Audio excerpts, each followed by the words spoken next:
Hello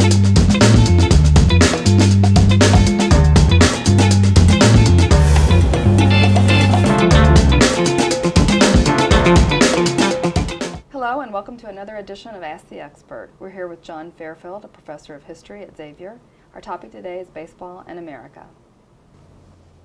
With baseball season in full swing, John, we thought it would be a good opportunity to learn more about the history of the sport. Can you tell us about the origins of the game and how it came to be considered America's pastime?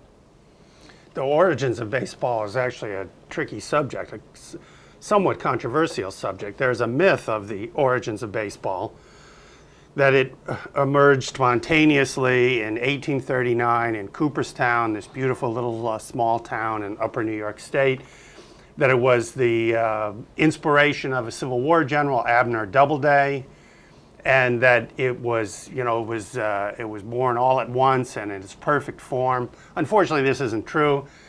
First of all, Doubleday was nowhere near Cooperstown in 1839. Second of all, the rules evolved over time.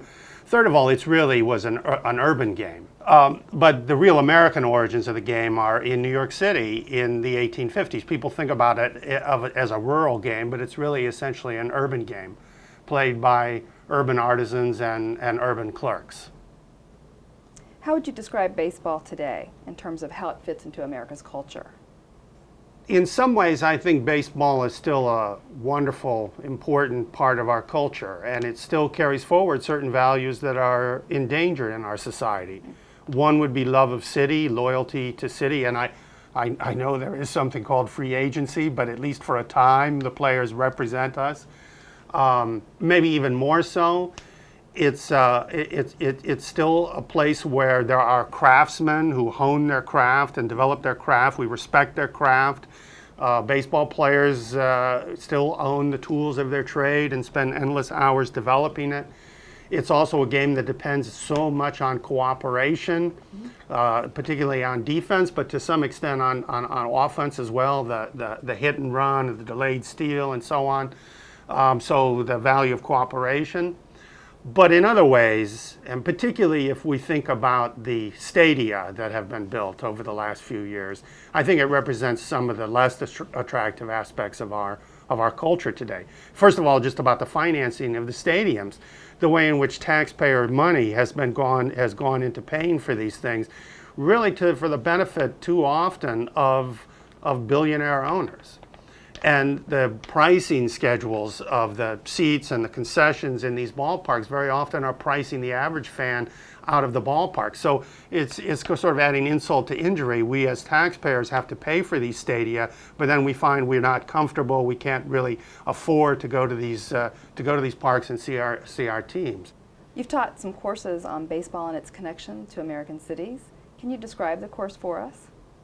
Well, it starts with that discussion, by and large, starts with that discussion of baseball in New York City in the 1850s and tries to tie it not only to the city, but also to civic life.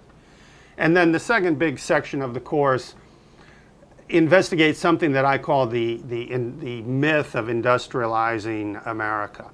So the third big part of the course examines that fascinating phrase, the national pastime, and explores how it is that baseball became the national pastime. And I just break down the word. I think both parts of the phrase are important. First of all, national. Well, baseball became the national pastime at the time of the maximum immigration and the most disruptive immigration in our history in the late 1800s and the early 1900s, when as many as 1 million immigrants were coming into the country every year.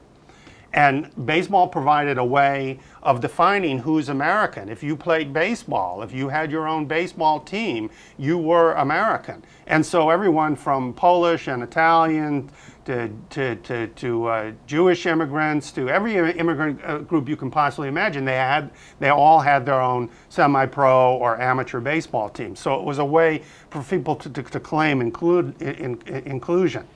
The sad part about it is these are precisely the same years in which the policy of Jim Crow emerged in baseball. Prior to the 1890s, it seems pretty clear that some African Americans did play with white players, but in the 1890s, in the context of Jim Crow emerging in the South, but also in the context of this urge towards defining who we are and who's in and who isn't.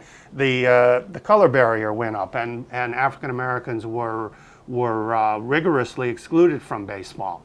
And then I look at the other half of it, the pastime. That's an odd word too, particularly in a Protestant and even a Puritan nation where we're supposed to be having this strong work ethic, nose to the grindstone. Why should we even have a pastime? But baseball is emerging at a time when people are having longer hours of leisure, shorter hours of work, a little bit more money in their pay packet, so a little bit of money to spend. Particularly once you get to the early 20th century, it's a time when a consumer culture is emerging, and baseball fits into that. And baseball offers an uplifting, positive sense of what leisure can be. It can shape our character. It can increase loyalty to our cities and so on. And of course, the owners played all of that up, but sports writers played into it as well. Baseball came to seem this great wholesome pastime, the national pastime.